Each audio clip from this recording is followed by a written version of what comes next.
ఔజు బిల్లాహి మినష్ షైత్వానిర్ రజీమ్. బిస్మిల్లాహిర్ రహ్మానిర్ రహీం. అనంత కరుణామయుడు అపార కృపాశీలుడు అయిన అల్లాహ్ పేరుతో ప్రారంభిస్తున్నాను. అల్హమ్దులిల్లాహి రబ్బిల్ ఆలమీన్ వస్సలాతు వస్సలాము అలా సయ్యదిల్ ముర్సలీన్ అమ్మా బాద్. రబ్బి షహ్లి సద్రి వయస్సిర్ లి అమ్రి వహలుల్ ఉక్దతం మిన్ లిసాని వయఫ్కహు ఖౌలి.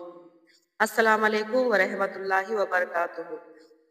మనం సూరా అల్ అలహ్ యొక్క 5 ఆయతుల వివరణ తెలుసుకున్నాము. ఇప్పుడు 5 నుండి 10 ఆయతుల వివరణ తెలుసుకుందాము ఇన్షా అల్లా.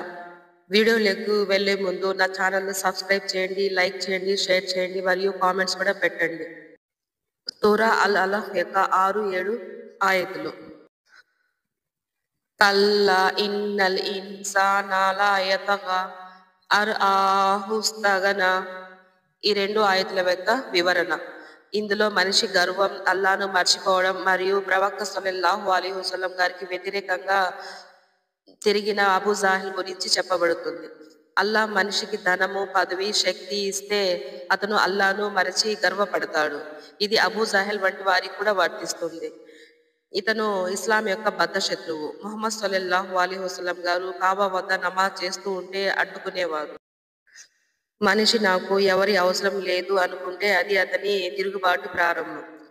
అబూ జాహిల్ అసలు పేరు అమ్ర్ ఇబ్నే హిసామ్. అతడు ఖురైష్ తెగకు నాయకుడు.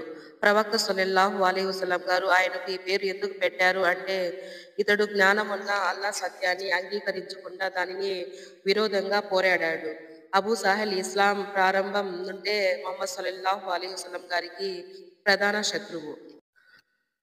ప్రవక్త సల్లల్లాహు అలైహి వసల్లం గారు మక్కాలో ప్రజలకు ఇస్లాం వైపునకు పిలిచేటప్పుడు అబూ జాహిల్ ఆయనను వేధించేవాడు, అవమానించేవాడు. ఇస్లాంను మరియు ముస్లింలను హింసించడంలో మొదటి వ్యక్తిగా ఉండేవాడు. ఒకసారి ప్రవక్త సల్లల్లాహు అలైహి వసల్లం గారు మస్జిదుల్ అల్ హరం వద్ద నమాజ్ చేస్తున్నప్పుడు అబూ జాహిల్ వంటె పేగులు, కసులు తీసుకువచ్చి ముహమ్మద్ సల్లల్లాహు అలైహి వసల్లం గారి వెనుక పడవేశాడు. నౌజు బిల్లా. ఇది చాలా అవమానకరమైన చర్య. ప్రవక్త గారి కుమార్తె ఫాతిమా రజియల్లాహు తఆలా అన్హా గారు వచ్చి శుభ్రం చేశారు. అల్లా అబూ జాహిల్ గురించి ఖురాన్లో స్పష్టంగా హెచ్చరిస్తున్నాడు. నమాజ్ చేసే వ్యక్తిని వేధిస్తే చివరికి అతని గతి ఏమవుతుందో తెలుసా అంటూ. అబూ జాహిల్ బద్ర్ యుద్ధంలో పాల్గొన్నాడు. ఆ యుద్ధంలో అల్లా ఇస్లాంకు విజయం ఇచ్చాడు. అబూ జాహిల్ను అక్కడే హతమార్చారు. ఆయనను మువాజ్ మరియు మువావీజ్ అనే 2 యువ ముస్లింలు చంపారు. వీరు అబ్దుర్ రెహమాన్ గారి సోదరులు. ప్రవక్త సల్లల్లాహు అలైహి వసల్లం గారు ఆయన శవాన్ని చూసి ఇలా అన్నారు, ఇదే ఉమ్మతికి ఫిర్ఔన్ అని. అంటే ఇస్లాం కాలంలో ఫిర్ఔన్ లాంటి అహంకారుడు ఇతడే అని. అబూ జాహిల్ ఎప్పుడు ముహమ్మద్ సల్లల్లాహు అలైహి వసల్లం గారిని చూస్తూ అనేవారు, ముహమ్మద్ ధర్మం నిజమైతే అల్లా ఎందుకు నాకు శిక్షణ ఇవ్వడం లేదు అని. ఈ అహంకారం వల్లే అతడు శాపగ్రస్తుడు అయ్యాడు. నౌజు బిల్లా. 8, 9 ఆయతులు. ఇన్నా ఇలా రబ్బికర్ రుజ్ఆ అరఐతల్లజీ యన్హా. ఈ 2 ఆయతుల వివరణ. ఈ లోకంలో ఎవరైనా గర్వం చూపినా, పాపం చేసినా చివరికి తీర్పు కోసం పరలోకంలో తప్పక అల్లా ఎదుట నిలబడాలి. ఇది హిసాబ్ గురించి సూచన.